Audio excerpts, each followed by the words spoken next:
di mana selama ini kadang orang-orang Islam yang menghafal Al-Quran itu dituduh sebagai orang yang hanya menghafal tapi tidak paham artinya.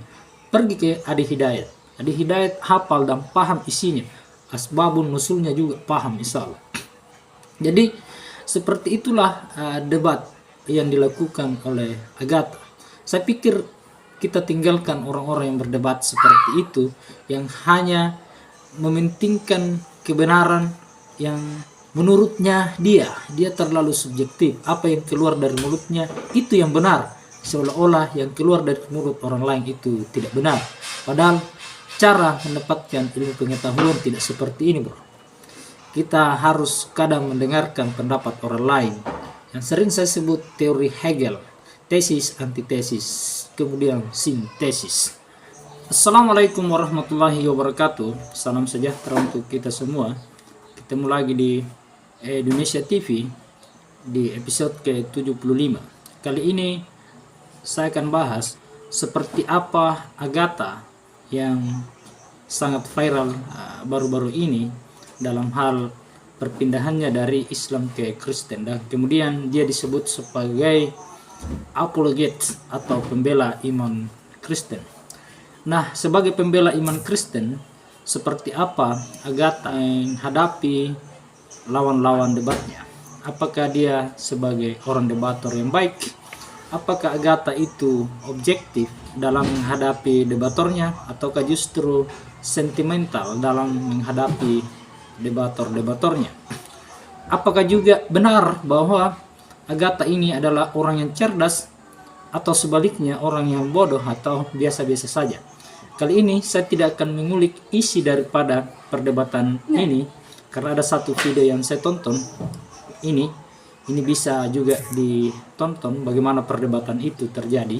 Saya menontonnya secara baik dan menyimak dan menulis poin-poin yang menurut saya ini perlu dibahas agar tidak menimbulkan kekeliruan, agar kita melihat secara objektif seperti apa menjadi debator-debator yang baik.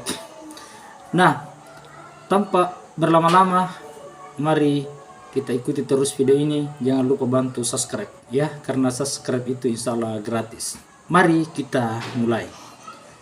Untuk menjadi debator yang baik, berarti kita harus memberi peluang kepada lawan debator untuk bicara dalam hal menyampaikan definisi tentang objek yang kita bahas, memberikan ruang kepada debator untuk menjelaskan definisi itu. Bahkan kita juga bisa memberikan ruang kepada lawan debat kita untuk menarik sebuah kesimpulan, walaupun sebenarnya terkadang kesimpulan itu diberikan kepada moderator, pengatur, atau apalah namanya dalam sebuah diskusi atau debat. Namun ini tidak terjadi dalam diskusi yang dilakukan oleh Agatha dalam video itu, atau ada yang menyebut itu room Agatha. Apa yang saya sebutkan barusan itu tidak terjadi, dan beberapa hal saya kritisi dari Agatha mengenai bagaimana dia menghadapi lawan debatnya. Jadi sekali lagi, bukan isinya yang saya mau ulik, tapi bagaimana menghadapi debator itu dengan baik, bagaimana menghadapi debator itu secara objektif, bukan emosional apalagi sentimen.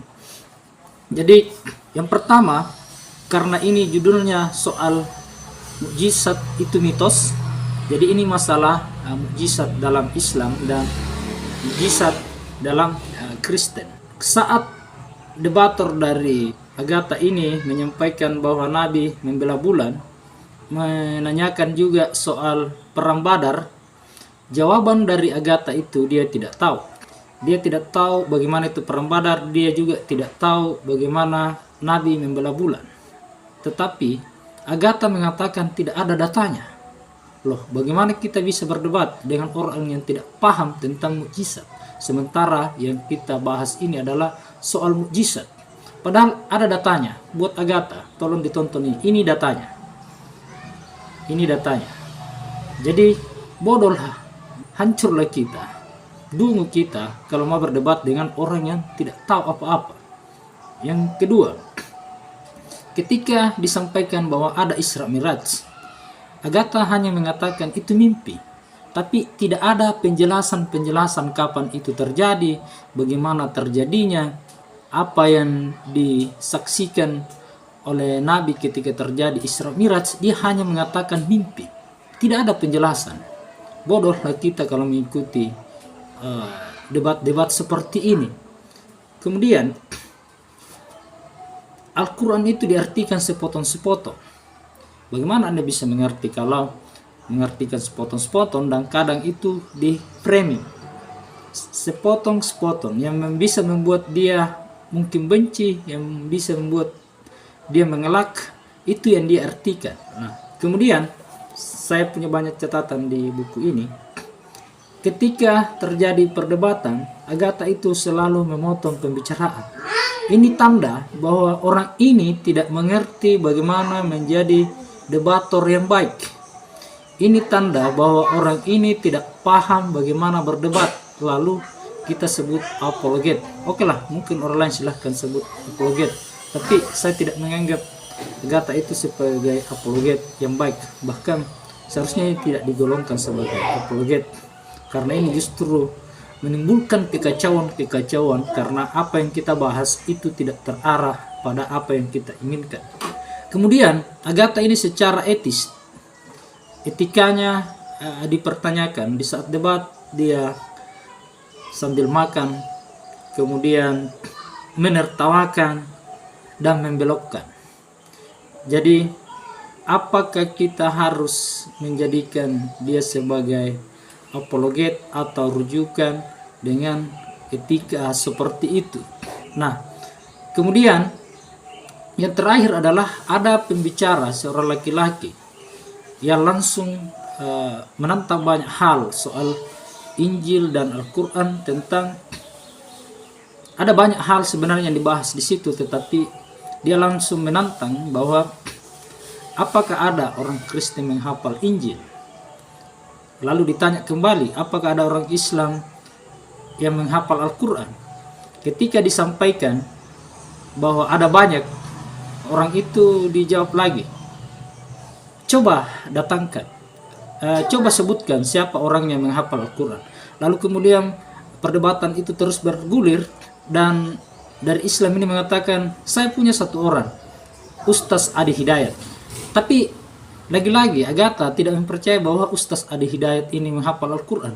Padahal kalau dia mau nonton Ustaz Adi Hidayat, jangankan hafal satu Al-Quran, hafal titiknya, kanan atas, tengah, kanan, kiri, bawah, kiri, atas, kanan, atas, bagian tengah, dan seterusnya. Apakah kita bisa mengatakan bahwa Adi Hidayat itu tidak menghafal Al-Quran?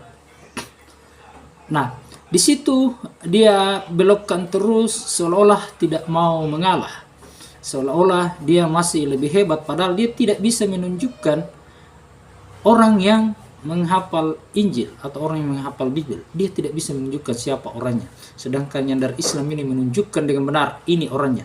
Dan bukan hanya Adi Hidayat, ada banyak orang, tetapi Adi Hidayat ini menghafal lalu kemudian juga mengerti isinya. Di mana selama ini kadang orang-orang Islam yang menghafal Al-Quran itu dituduh sebagai orang yang hanya menghafal tapi tidak paham artinya. Pergi ke Adi Hidayat. Adi Hidayat hafal dan paham isinya. Asbabun nusulnya juga paham, insyaallah. Jadi seperti itulah debat yang dilakukan oleh Agatha. Saya pikir kita tinggalkan orang-orang yang berdebat seperti itu, yang hanya mementingkan kebenaran yang menurutnya dia terlalu subjektif. Apa yang keluar dari mulutnya itu yang benar, seolah-olah yang keluar dari mulut orang lain itu tidak benar. Padahal cara mendapatkan ilmu pengetahuan tidak seperti ini, bro. Kita harus kadang mendengarkan pendapat orang lain, yang sering saya sebut teori Hegel, tesis, antitesis, kemudian sintesis. Jadi buat Agatha, belajarlah dengan baik menjadi orator yang baik. Karena sungguh sangat tidak etis cara Anda menjadi debator. Hargai orang lain. Saya tidak persoalkan perpindahan agama Anda, tetapi cara Anda berdebat itu kurang baik sehingga tidak menghasilkan apa-apa, tidak menghasilkan ilmu pengetahuan yang baik yang membuat peradaban kita semakin baik. Seharusnya diskusi-diskusi itu hasilnya adalah mencerahkan, akhirnya membuat perdamaian dan membuat peradaban semakin baik. Bagi yang pertama kali menonton video ini, mohon dibantu subscribe ya. Assalamualaikum warahmatullahi wabarakatuh.